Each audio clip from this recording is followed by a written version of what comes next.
오늘 소개해드리는 이런 내용입니다. 노란 숲 속에 길이 두 갈래로 났었습니다. 나는 두 길을 다 가지 못하는 것을 안타깝게 생각하면서 오랫동안 서서 한 길이 굽어 꺾여 내려간 데까지, 바라다 볼 수 있는 데까지 멀리 바라다 보았습니다. 그리고 똑같이 아름다운 다른 길을 택했습니다. 그 길에는 풀이도 있고 사람이 걸은 자취가 적어 아마 더 걸어야 될 것이라고 나는 생각했던 게지요. 그날 아침 두 길에는 낙엽을 밟은 자취는 없었습니다. 나는 다음 날을 위하여 한 길을 남겨두었습니다.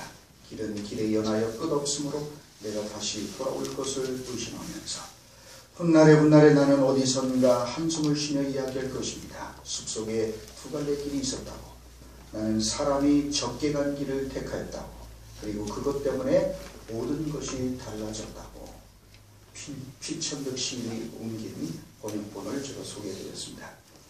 시인은 두 갈래 길 앞에서 서성이다가 그 두 길을 다 걸을 수는 없기에 그중 하나의 길을 선택해 갔더니 결국 모든 것이 달라졌노라고 노래합니다. 편도 여행을 하고 있는 나그네들인 우리는 오직 한 번이라는 편도 인생길을 걸어갈 수밖에 없습니다. 우리 모두에게는 편도 티켓만 주어졌습니다. 우리들의 인생에는 왕복이 없습니다. 그런 까닭에 우리들의 인생에 있어서 아무리 강조해도 지나침이 없는 것 가운데 하나는 우리 앞에 놓여있는 두 갈래 길 가운데 우리가 어떤 길을 선택해서 걸어갈 것인지를 결정하는 문제입니다. 우리가 선택해서 걸어가는 그 길은 반드시 어떤 한 일정한 목적지에 우리를 도착하게 만들 것이기 때문에 그렇습니다. 하나님께서 창조하신 우주의 대질서 속에는 추후의 거짓이 없습니다. 봄이 가면 정확하게 여름이 없고 또 이 뜨거운 폭염도 계속될 것 같지만 다 지나가고 가을이 오지 않습니까? 또 가을이 오면 언젠가 또 금방 눈부라치는 겨울이 옵니다. 추나 추동의 질서는 조금도 틀림이 없이 그 하나님의 놓은 질서대로 그렇게 갑니다. 건너뛰는 법이 없습니다. 그래서 봄에 콩을 선택해서 심으면 가을에는 반드시 콩을 거두게 마련입니다. 벼를 심은 사람은 벼를 추수하게 됩니다. 자연은 사람을 속이지 않습니다. 우주에는 거짓이 없습니다. 하나님께서 자연 속에 놓으신 그 질서와 순리의 길을 정확하게 걸어갑니다. 이런 하나님의 법칙은 우리들의 인생에도 그대로 적용되는 법칙입니다. 그래서 갈라디아서 6장 7절로 8절은 이렇게 말씀합니다. 스스로 속이지 말라. 하나님은 업신여김을 받지 아니하시나니 사람이 무엇으로 심든지 그대로 거두리라. 자기의 육체를 위하여 심는 자는 육체로부터 썩어질 것을 거두고 성령을 위하여 심는 자는 성령으로부터 영생을 거두리라. 네. 우리가 심은 것을 거두게 됩니다. 우리가 어떤 길을 선택해서 걸어가느냐에 따라서 우리는 그 길의 맨 끝에 우리를 위해서 준비되어 있고 예비되어 있는 결론에 이르게 된다는 것입니다.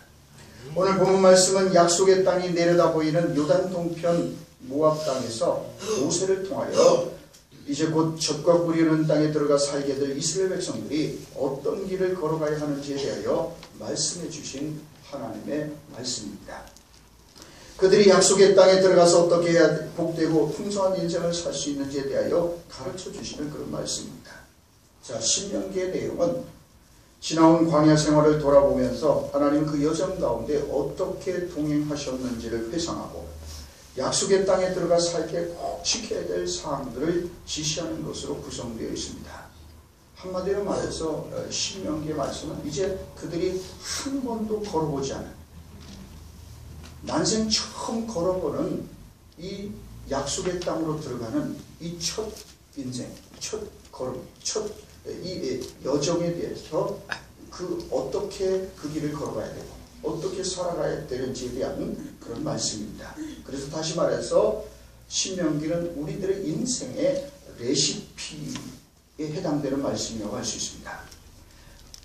그래서 하나님께서는 모세를 통하여 백성들 앞에 두 갈래 길을 제시하고 있습니다. 하나는 복과 그리고 생명의 길이고 또 하나는 사망과 저주의 길입니다. 죽음의 길입니다. 자, 어느 길을 선택하든 그것은 백성들의 몫입니다. 어느 길을 선택하고 순종하고 가느냐에 따라서 인생이 결정된다고 주님 말씀하는 겁니다. 그래서 우리가 어떤 인생의 레시피를 선택하느냐에 따라서 우리들의 인생을 통해서 만들어지는 이 요리의 내용이 결정된다는 거예요.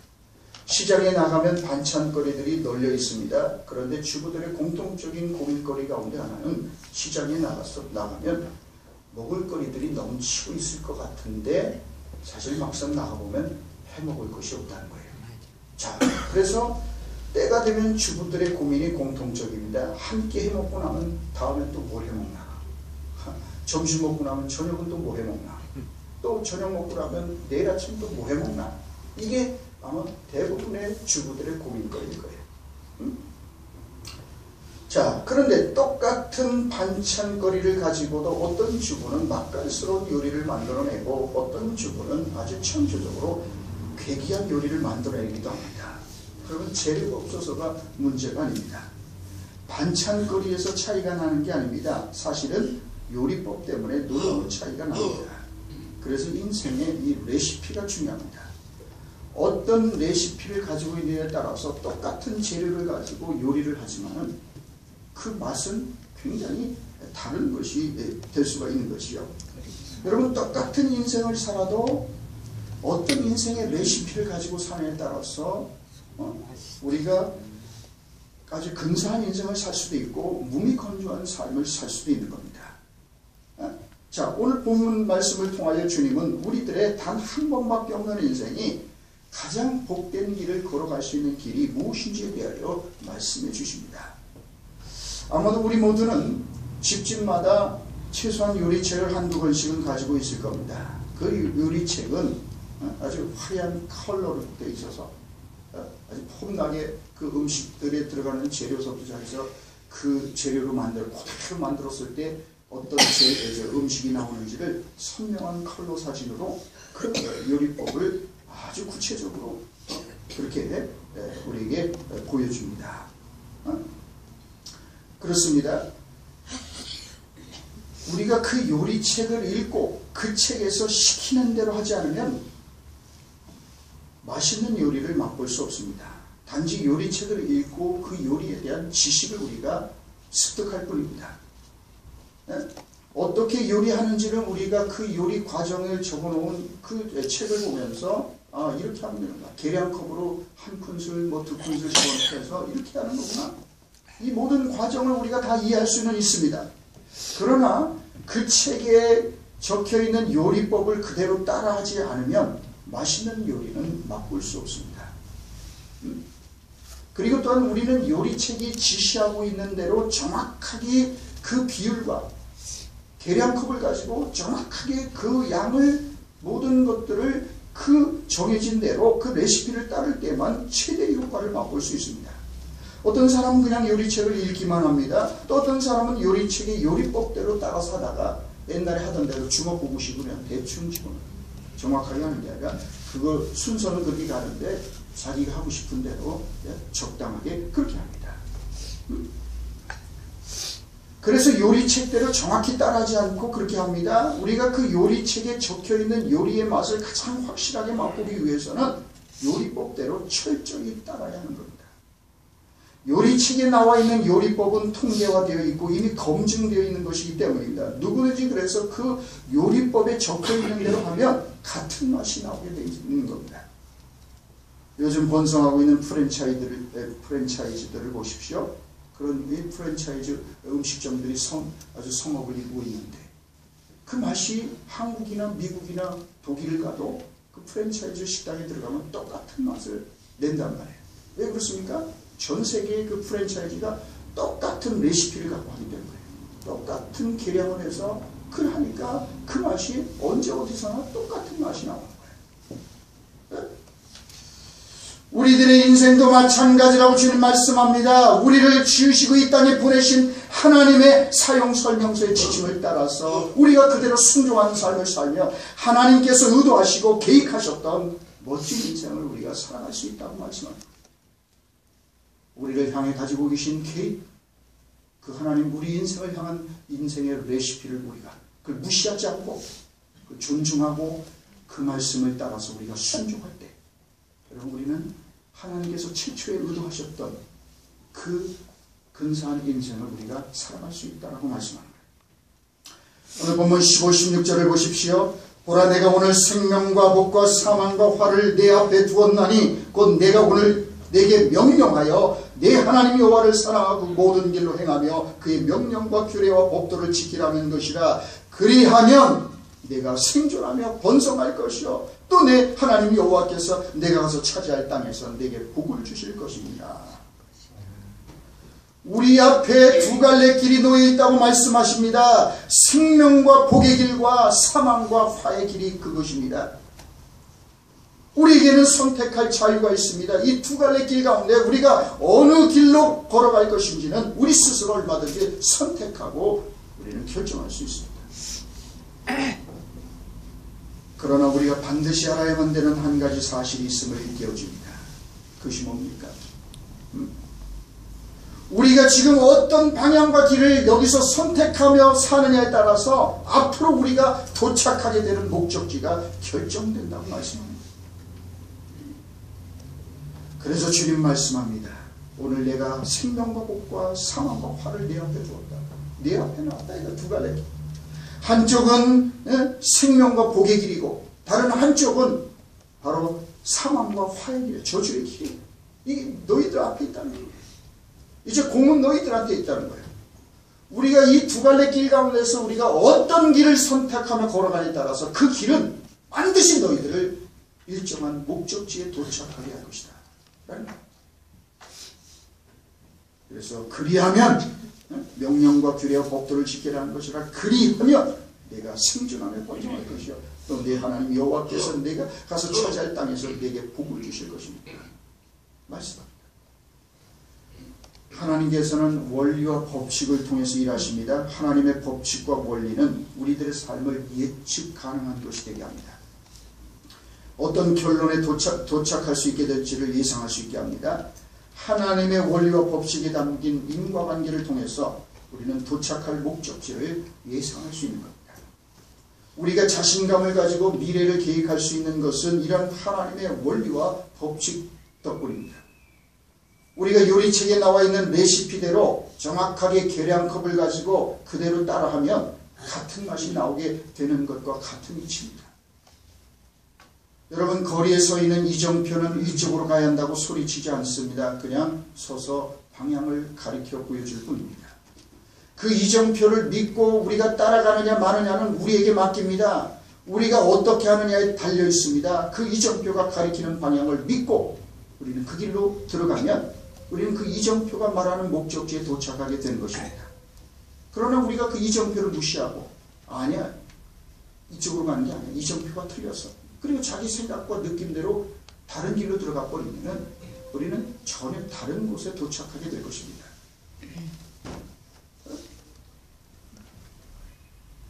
우리가 하나님의 말씀과 법칙과 원리라는 길을 선택해서 그 길로 가면 가장 복되고 안전한 삶을 살아갈 수 있다고 말씀합니다.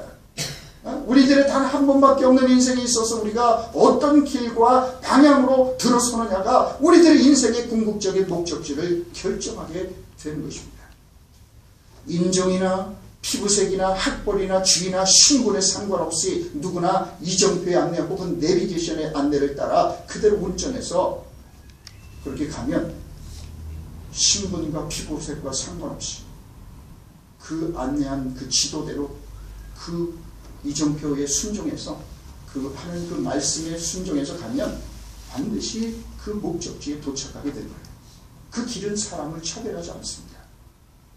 그 길로 들어서는 모든 사람은 똑같은 대우를 받습니다. 그래서 우리가 젊은 날부터 건전한 재정생활이라는 씨를 뿌리면 훗날 경제적인 안정이라는 목적지에 도착하게 되는 거예요. 비록 유혹이 있을지라도 성실하게 하나님 앞에 했던 결혼서약에 충실하면 결국 아름답고 복된 결혼생활이라는 목적지에 도착하게 되는 겁니다. 힘들고 어려워도 수많은 유혹을 이기고 하나님 나라와 그의 의를 위하여 사는 삶의 길과 방향을 선택해서 걸어보면 훗날 우리는 영원한 나라에 안전하게 도착하게 되는 것입니다. 그래서 우리가 주일 성수와 11조 생활이라는 그런 길과 방향을 선택하면 그런 삶의 길이 인도하는 목적지에 도착하게 되는 거예요. 때로는 힘들고 어려워도 우리가 하나님께서 우리에게 주신 그 인생의 레시피, 그 내비게이션을 따라서 순종해서 가다 보면 반드시 우리는 그 하나님의 레시피가 인도하는 곳에 우리는 이르게 된다는 거예요. 하나님의 법칙과 원리는 어디에서나 누구에게나 적용되는 보편적인 진리입니다. 사람을 가리지 않습니다. 당신이 부유하든 가난하든 많이 배웠든 그렇지 않든 똑똑하든 그렇지 상관없습니다. 피부 색깔도 사회적 신분도 구별하지 않습니다. 누구나 하나님의 법칙과 원리에 동일한 적용을 받습니다. 이 세상에 존재하는 모든 피조물이 중력의 법칙에 적용을 받듯이 예외 없이 하나님의 법칙과 이 진리는 모든 사람에게, 그 사람이 그걸 이정표를 무시하되 그걸 어기는 사람은 이제 어기는 길이 데려다주는 곳에 도착할 뿐이고, 그 말씀에 순종해서 가는 사람은 그 순종하는 길 끝에 준비되어 있는 결론에 이르게 되는 겁니다. 모든 사람은 그래서 예의 없이 자신 앞에 놓여있는 두 갈래 길 중 한 길을 가고 있습니다. 생명의 길과 사망의 길, 복과 저주의 길, 순종과 불순종의 길. 점점 좋아지고 강해지는 길과 점점 약해지고 몰락해가는 길로 가고 있습니다. 예수님께서는 산상수훈의 말씀을 통하여 두 종류의 길에 대하여 우리에게 거듭 가르쳐 주셨습니다. 마태복음 7장 13절로 14절입니다. 좁은 문으로 들어가라. 멸망으로 인도하는 문은 크고 그 길이 넓어 그리로 들어가는 자가 많고, 생명으로 인도하는 문은 좁고 길이 협착하여 찾는 이가 적음이니라. 주님께서는 우리가 좁은 문으로 들어가는 길이 있고 넓은 문으로 가는, 넓은 문으로 들어가는 것은 편해요. 넓으니까 거치장스러운 게 없어요. 걸리적거릴 것도 없어요. 자기 하고 싶은 대로, 자기가 주인이 돼서 자기 하고 싶은 대로 그렇게 살아요. 그런데 넓은 문으로 들어가는 길은 문제가 뭐냐면 가면 갈수록 길이 없어져요. 그래서 결국은 그 길은 나중에는 멸망으로 인도하는 길이에요. 그러나 좁은 문으로 들어가라. 좁은 문으로 들어가려면 어떻게 해야 돼요? 우리 자신을 부인해야 됩니다. 좁은 문을 통과하기 위해서는 우리 자신에 대해서 깎아내야 돼요. 잘라내야 돼요. 도려내야 돼요. 우리 있는 이 부풀려진 우리가 통과할 수가 없어요. 그렇기 때문에 우리를 축소시켜야 되고, 우리를 부인해야 되고, 우리 자신과 싸워야 돼요. 그래서 그 하나님의 좁은 문이라는 그 틀과 규격에, 그 말씀에, 그 레시피에 우리를 두드려 맞춰야만 좁은 문으로 갈 수 있는 인생이 돼요. 근데 그 좁은 문으로 들어가는 인생은 처음에는 거기 맞춰서 사는 게 정말 힘들어요. 우리를 부인하면서 사는 게 너무 힘들어요. 그러나 일단 우리가 그 좁은 문으로 일단 들어가면 그 문은 갈수록 가면 길이 넓어져요. 가면 갈수록 더 복된 인생이 되는 거예요. 그래서 주님께서는 좁은 문으로 들어가라. 멸망으로 인도하는 문은 크고 그 길이 넓다는 거예요. 멸망. 근데 좁은 문으로 들어가면 길이 협착하고 좁고 힘들지만 가면 갈수록 길이 넓어진다라고 말씀하는 거죠. 여러분, 그래요. 우리가 무조건 걸어가야 하는 생명과 복의 길은 바로 이처럼 그래서 하나님의 말씀에 순종하는 삶입니다.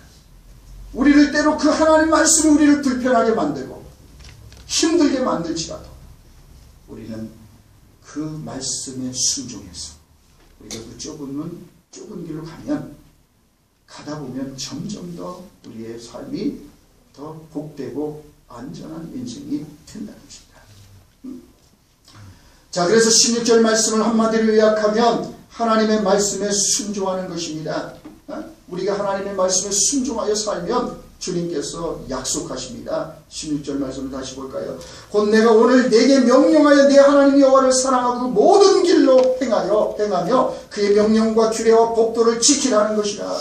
그리하면 내가 생존하며 번성할 것이요 또 내 하나님 여호와께서 내가 가서 차지할 땅에서 내게 복을 주실 것입니다. 그렇게 말씀합니다. 여기에 놀라운 말씀이 들어있습니다. 내가 가서 얻을 땅에서, 내가 가서 차지할 땅에서, 곧 우리가 미래에 걸어가게 될 땅에서의 축복이 지금 여기에서의 하나님의 말씀에 대한 순종 여부에 달려있다는 겁니다. 이것이 우리가 한 번도 걸어가 본 적이 없는 미지의 땅을 걸어가는 우리들의 인생의 레시피고 또 지도입니다. 우리 모두는 점점 더 불확실성이 커지고 있는 시대를 살아가고 있습니다. 지금 지구촌이 겪고 있는 것처럼 아무도 어떻게 전개될지 모르는 새로운 현실이라는 땅을 밟고 있습니다. 미래에 대한 두려움과 불확실성이 전염병처럼 번지고 있습니다. 무슨 일이 일어날지 모르고 어떻게 전개될지 모르고 이러한 현실 속에서 걸어가 본 적이 없는 땅을 걸어가는 바른 지도가 바로 하나님의 말씀에 대한 순종의 지도라고 말씀합니다. 이 지도를 가지고 걸어가면 틀림없다고 말씀합니다. 여러분 그렇습니다.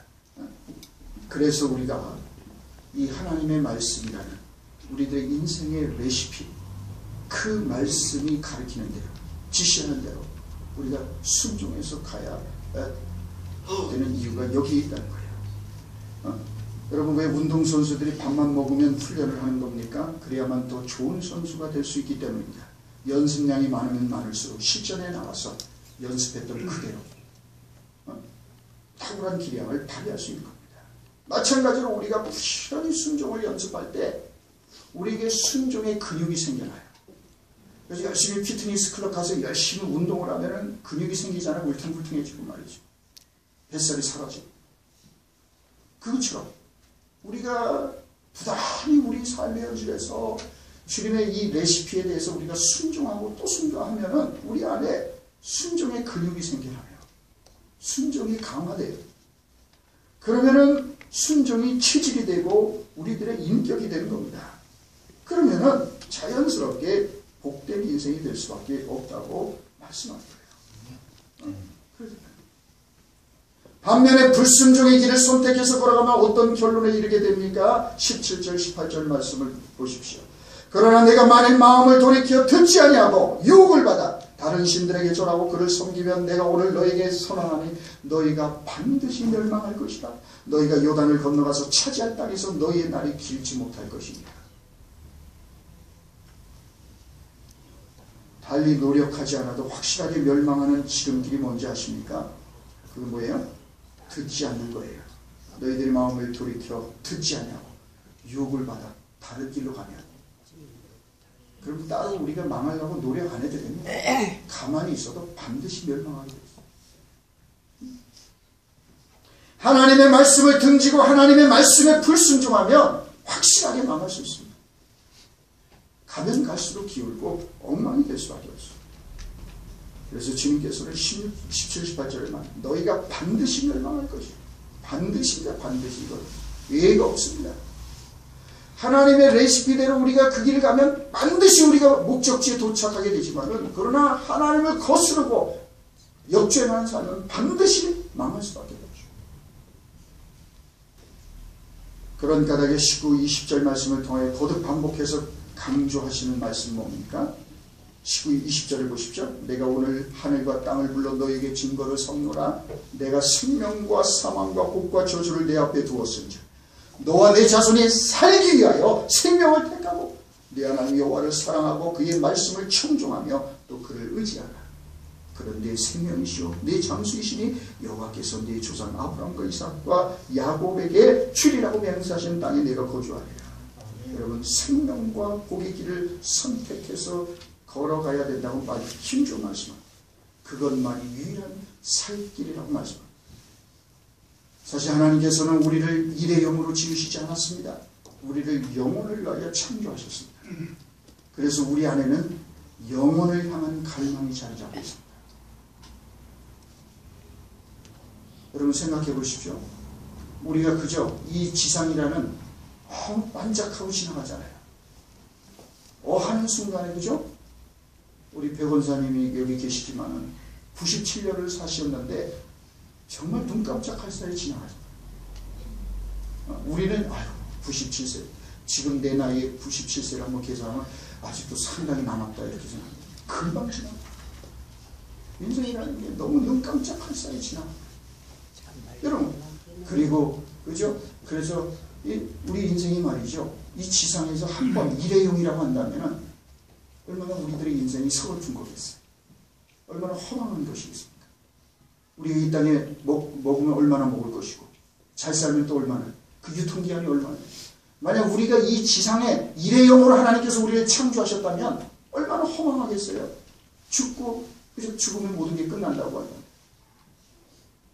그런데 하나님 우리를 일회용으로 지으시지 않았어요. 영혼을 위하여 창조하셨습니다. 그래서 모든 인간 안에는 영혼을 향한 갈망이 자리 잡고 있습니다.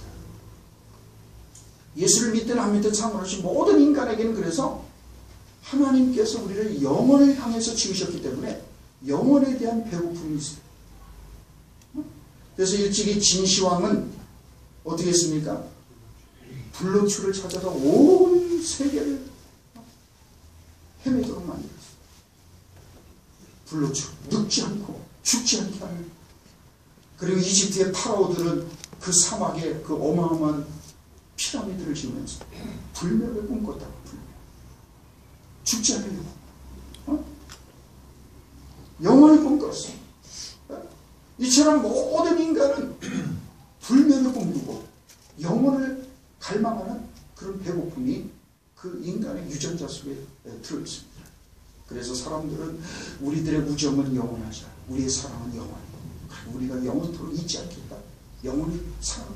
영원을 얘기해. 영원. 기껏해 100년도 못 살고 가는 주제에 우리의 영원히 변치 않잖아. 영원히 잊지 않고 어쩌고저쩌고 영원을 얘기해. 여러분 그렇습니다.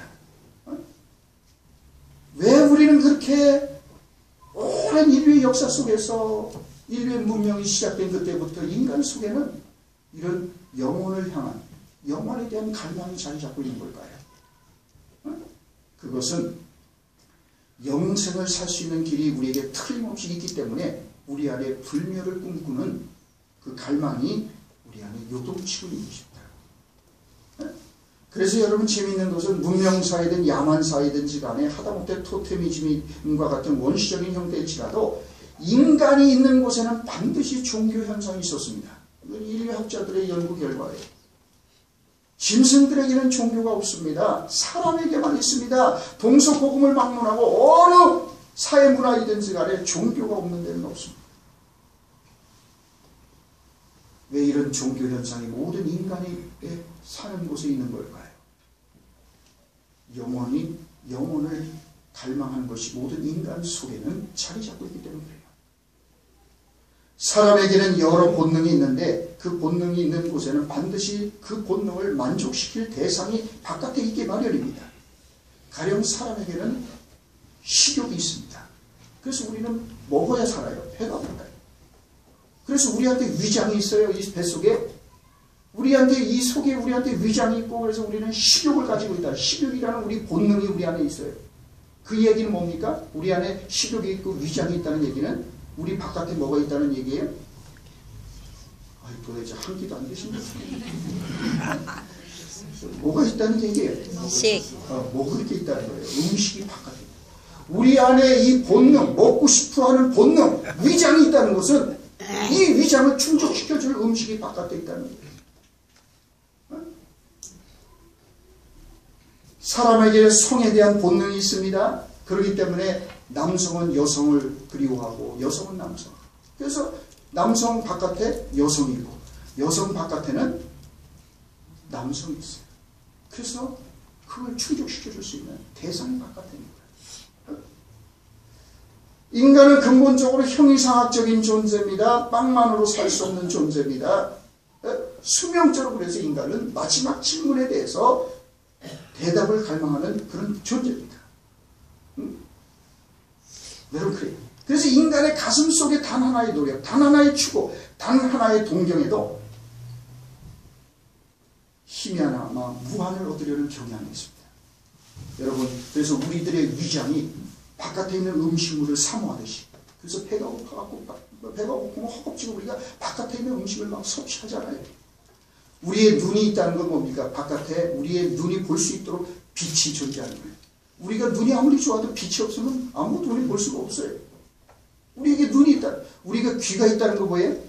우리 귀의 바깥에 우리의 귀를 만족시켜줄 음악이 있다는 얘기예요. 그러므로 여러분 모든 인간이 존재했던 모든 문명 가운데 종교성이 있어서 종교 어떤 것이 아주 그것이 유치한 수준의 토테미즘일지라도 종교 현상이 있다는 얘기는 뭡니까? 그거는 우리 안에 영혼을 꿈꾸는 영혼에 대한 배고픔, 영혼에 대한 본능을 가지고 있다는 거예요. 그러면 우리 안에 이런 영원한 본능이 있다는 얘기는 뭐예요? 우리 바깥에 우리가 그렇게 갈망하는 위가 있기 때문에 바깥에 그 위를 충족시켜줄 음식물이 존재하듯이 우리 안에 이렇게 영혼을 갈망하고 죽지 않기를 원하고 그렇게 하는 이 모든 것은 바깥에 우리의 그 영혼을 충족시켜줬을 영원한 나라가 영원한 생명이 있다는 사실을 보여주는 거예요.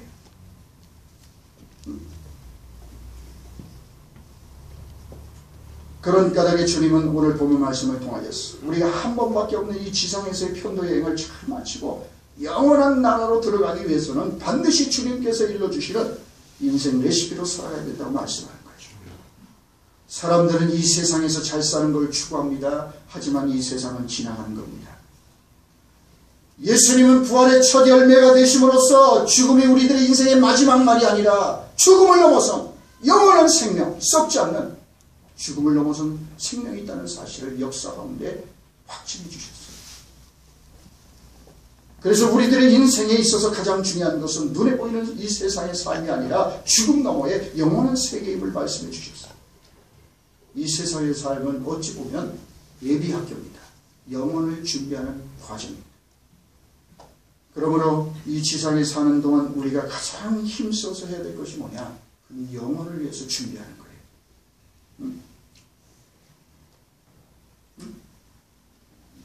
우리를 향하여 점점 더 끝이 다가오고 있을 때, 우리들의 인생의 유통기한이 점점 더 끝나가고 있을 때, 그리고 반드시 필연적으로 마지막에 우리를 찾아오기 때문에, 그래서 이 지나가고 있는 세상에서 우리가 붙잡을 건 아무것도 없어. 미모도 다 쭈글쭈글해지고 부동산도 돈도 죽음 앞에 서게 되면 다 그 쓰레기 조각이 지나자, 종이 조각이 지나자, 다 지나가는 거예요. 권세도 다 지나가요. 젊음도 지나갑니다. 그래서 이 세상만을 위해서 사는 것처럼 어리석은 것은 없습니다. 많은 사람들이 이 세상에서 더 잘 먹고 더 잘 사는 삶을 추구합니다. 이 세상의 삶에 올인합니다. 하지만 우리들은 그 이상의 삶을 위해서 지음을 받았어요. 잘 사는 것보다 더 나은 삶이 있다면 우리는 그런 삶에 관심을 가져야 합니다. 이 짧은 지나가는 세상에서 잘 먹고 잘 사는 삶보다 더 중요한 삶, 더 나은 삶이 있다면 우리는 반드시 그 삶에 대해서 우리는 관심을 가져야 합니다. 그런 삶에 헌신해야 합니다. 잘 사는 것보다 더 나은 삶보다 궁극적인 삶이 우리에게 존재합니다. 그것에 대해서 우리가 어떻게 할 수 있습니까? 예수님의 부활에 그 대답이 있습니다. 여러분 그래요. 그래서 예수님께서는 죽은 자 가운데서 다시 살아나셔서 잠자는 자들의 첫 열매가 되셨어요. 그리고 예수님께서는 요한복음 14장 6절에서 말씀하셨어요. 내가 곧 길이요 진리요 생명이니 나로 말미암지 않고는 아버지께로 올 자가 없느니라. 주님께서 바로 영혼으로 들어가게 하는 길이라고 말씀합니다. 우리가 걸어가야 될 진리의 길이고 생명의 길이고 영혼에 이르는 길이라고 합니다. 이것이 하나님께서 우리에게 제공해 주시는 삶입니다. 잘 사는 삶이 아닌 더 나은 삶 말입니다. 영원한 삶으로 우리를 부르신 거예요. 하나님께서는 우리들이 영원히 존재하도록 만드셨습니다. 언젠가 우리들의 심장은 멈출 겁니다. 그것이 우리들의 몸의 마지막이 되겠지만 우리들은 하나님의 형상으로 만들어졌으며 영원히 존재하도록 만들어졌기 때문에 그것이 우리들의 마지막이 되지 않을 것입니다. 우리들은 영원히 존재하도록 지음을 받았습니다. 그 의미는 이것입니다. 우리들은 이 세상에서 사는 것보다 더 많은 시간을 죽음 너머에서 보내게 될 것입니다. 여기 이 세상에서 우리들은 80이나 90이나 길어야 100살까지 살 겁니다. 많아야 말입니다. 우리들이 영원 가운데서 몇 조가 넘는 시간을 보내게 되리라는 사실을 고려해보면 우리가 이 지상에서 보내는 이 100년, 기껏 70년, 80년 이것은 진짜 잘 남았던 시간이 아닐 수 없습니다. 우리는 죽음 이편에서보다 죽음 너머의 저편에서 훨씬 더 많은 시간을 보내게 될 것입니다. 그런 까닭에 우리는 도대체 여기에서 무엇을 주기 위해 존재하느냐 하는 것을 거듭 묻지 않으면 안 되는 겁니다. 장래에 있을 삶을 준비하기 위해서 이 행성에서 내가 80이나 90만화의 100년으로 무엇을 해야 하느냐 하는 겁니다. 그래서 성경은 우리들의 지상에서의 인생을 영혼을 위한 준비라고 말씀합니다. 누군가가 여러분에게 인생의 의미가 무엇이냐고 물은 적이 있습니까? 여기에 대답이 있습니다. 인생은 영혼을 위한 준비입니다. 이것은 진짜 경기가 시작되기 전에 하는 준비운동과 같은 거예요. 진짜 쇼를 하기 전에 하는 연습 무대입니다. 영혼을 위한 준비 단계.